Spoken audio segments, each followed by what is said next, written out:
Hello everyone, once again welcome to Info Capsule. आज का जो हमारा वीडियो है वो है यूएस प्रेसिडेंशियल इलेक्शन पार्ट 2। अपनी प्रीवियस वीडियो में मैंने आपको पहले से ही बेसिक्स समझा दी थी यूएस इलेक्शन की। तो आप उस वीडियो को जाकर देख सकते हैं अगर आप में से किसी ने उस वीडियो को नहीं देखा है तो।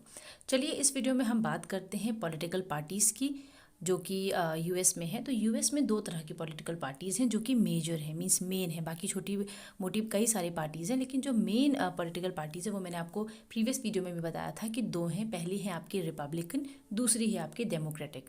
तो रिपब्लिकन पार्टी जो है उनके जो रिप्रेजेंटेटिव हैं, जो उनका कैंडिडेट हैं, वो हैं डोनाल्ड ट्रंप, जो अभी हाल ही में मतलब जो अभी यूएस के प्रेसिडेंट हैं। और उनकी पार्टी का जो चुनाव चिन्ह है वो एक एलिफेंट यानी कि हाथी है। क्या हुआ था कि सिविल वॉर के दौरान ये इस पार्टी ने, रिपब्लिकन पार्टी ने सिविल वॉर को रोका था। तो एक हाथी को आप जानते हैं कि बल का प्रतीक माना जाता है, तो इसीलिए उस समय लोग इन्हें हाथी के नाम से जानते थे। तो इसीलिए इन्होंने अपनी पॉलिटिकल पार्टी का जो चुनाव चिन्ह है वो एलिफेंट रख दिया। और इस पार्टी को रिप्रेजेंट करने के लिए 2000 में एक नया कॉन्सेप्ट लाया गया कि रेड कलर से इस पार्टी को रिप्रेजेंट करते हैं। और जहाँ तक डेमोक्रेटिक पार्टी की बात है तो जिसके रिप्रेजेंटेटिव जो बाइडेन है और उनका जो कलर है प्रेजेंटेशन जो जिस कलर से किया जाता है वो है ब्लू।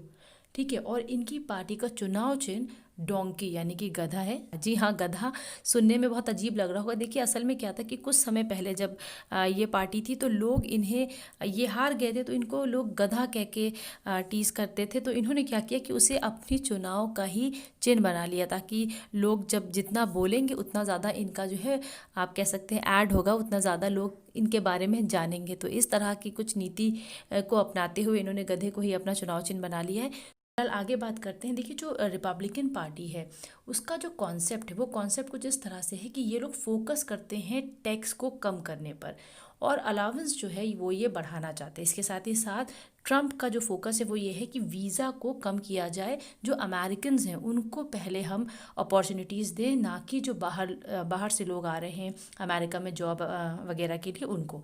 लेकिन इसका उल्टा जो बाइडेन की पार्टी है यानी कि डेमोक्रेटिक पार्टी, उनका ये मानना है कि जो टैक्स है उसको बढ़ाना चाहिए ताकि जो गवर्नमेंट है उसको फंडिंग मिले, उसके साथ साथ जो अलावेंस हैं उसे घटाना चाहिए और वीज़ा जो है वो हमें देना चाहिए, ज़्यादा से ज़्यादा देना चाहिए ताकि बाहर के लोगों को भी अपॉर्चुनिटी मिले यहाँ पर आकर काम करने की, और साथ ही साथ कंपटीशन जो है वो भी बढ़े।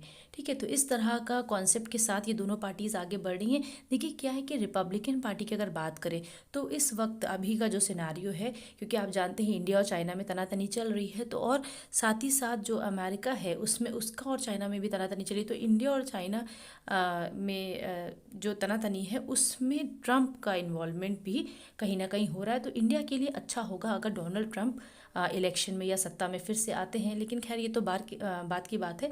फिलहाल हम ये समझ लेंगे कि जो अमेरिका में रिपब्लिकन पार्टी है यानी कि जो डोनाल्ड ट्रंप की पार्टी है वो जो है फेवर कर रही है इंडियंस का, या जो कि चाइना का जो अभी भी कोरोना वायरस का जो इशू था उन सारी चीज़ों को लेकर। साथ ही साथ आपने देखा होगा कि अभी कई सारे समझौते भी यूएस और इंडिया ने साइन किए हैं। इस पर इन्फो कैप्सूल ने वीडियो बनाया है, आप उन वीडियो को भी देखें।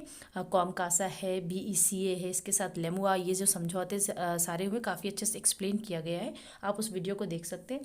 अच्छा, जो बाइडेन की जो पार्टी है वो ज़्यादा से ज़्यादा फोकस करती है ब्लैक्स पर, यानी कि जो वहाँ पर आप कह सकते हैं अफ्रीकन मूल के जो निवासी हैं उन पर, या जो बाकी मुस्लिम्स हैं या जो मतलब मूल निवासी हैं लेकिन वो ब्लैक हैं, ब्लैक कम्युनिटी से संबंध रखते हैं, उन पे ज़्यादा फोकस कर रही है, मिडिल क्लास के लोगों पे ज़्यादा फोकस कर रही है। लेकिन जो रिपब्लिकन पार्टी है वो रिच जो वहाँ की सिटीजन्स हैं उन पे ज़्यादा फोकस करती है क्योंकि उनको फंडिंग मिलती है उससे। फिलहाल करिए इस वजह से, इसका रीज़न ये है कि वो मुस्लिम्स को ज़्यादा फेवर कर रही है। ठीक है। तो मुस्लिम कम्युनिटी के लिए उसने काफ़ी सारे काम किए हैं, चाइना में भी मुस्लिम्स की हेल्प करी है। इसके साथ ही साथ अभी जब भारत में सीए और एनआरसी का इशू उठा था तो जो बाइडेन ने भी उसकी आलोचना करी थी, यहाँ तक कि आर्टिकल 370 पर भी उन्होंने भारत की आलोचना करी थी। चलिए डिस्कस कर लेते हैं कि यूएस के जो इलेक्शन है वहाँ पर वोट कौन कर सकता है। तो अमेरिका में जो भी सिटीज़न 18 साल की उम्र से ज़्यादा हैं वो जो है फेडरल यानी कि जो नेशनल है या स्टेट्स है या लोकल इलेक्शन है उसमें वोटिंग कर सकते हैं। यानी कि जो वोटिंग के लिए जो वोटर्स की एज लिमिट है वो 18 साल है।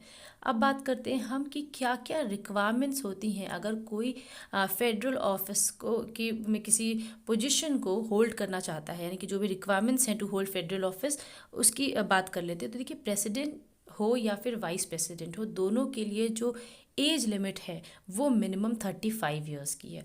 इसके साथ ही साथ वो नेचुरली जो है बॉर्न सिटीज़न होने चाहिए यूएस के। देखिए, 4 तरह की अगर हम बात करते हैं फेडरल ऑफिस में, 4 तरह की आपकी वैकेंसीज या आप बोल सकते हैं 4 तरह की पोस्ट सामने है। पहली है आपकी प्रेसिडेंट की, दूसरी है आपकी वाइस प्रेसिडेंट की, तीसरी है सीनेटर और जो चौथी है वो है रिप्रेजेंटेटिव की।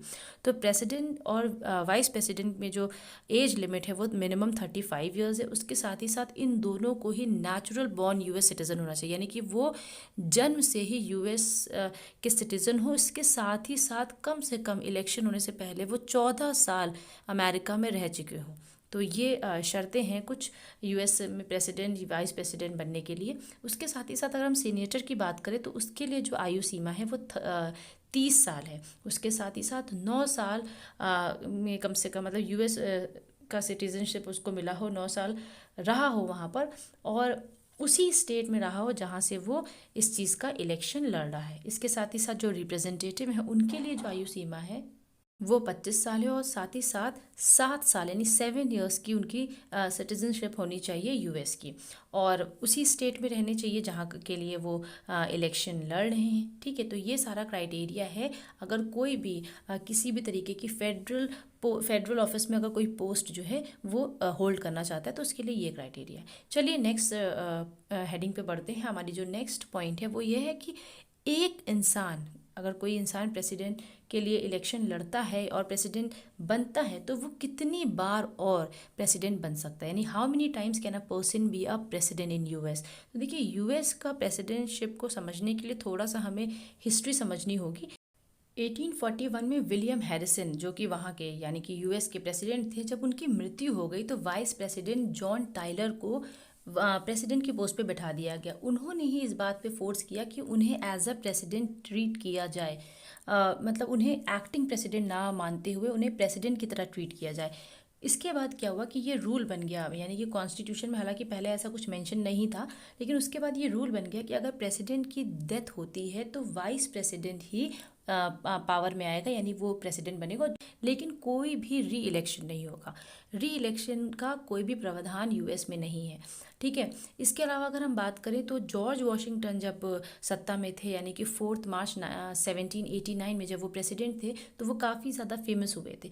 तो उन्होंने जो है 1789 से 1793 तक अपना एक जो पूरा कार्यकाल था, फर्स्ट टर्म, वो उन्होंने कंप्लीट किया था। उसके बाद उनके काम को देखते हुए, उनकी पॉपुलैरिटी को देखते हुए, क्योंकि लोग काफ़ी ज़्यादा उनकी रिस्पेक्ट करते थे और एक अच्छे नेता के रूप में उन्हें देखते थे, तो 1793 से 1797 में उन्होंने फिर से इस पोस्ट को, यानी प्रेसिडेंट की पोस्ट को संभाला। उसके बाद जब फिर से इलेक्शन का समय आया तो लोग चाहते थे कि वो फिर से प्रेसिडेंट बने, लेकिन इस बात पर जॉर्ज वॉशिंगटन ने जो है मना कर दिया, इनकार कर दिया। वो चाहते थे कि नए लोगों को भी चांस मिले ताकि जो कंपटीशन है वो बरकरार रहे, और ये ठीक भी नहीं उन्हें लगा कि एक ही पोस्ट पर कोई एक इंसान इतने लंबे समय तक टिका रहे। फिलहाल के लिए इतना ही। अपने नेक्स्ट वीडियो में मैं आपको अच्छे से एक्सप्लेन करूंगी कि क्या प्रोसेस है, स्टेप बाय स्टेप प्रोसेस को एक्सप्लेन करेंगे कि किस प्रोसेस के थ्रू कोई यूएस का प्रेसिडेंट बन सकता है।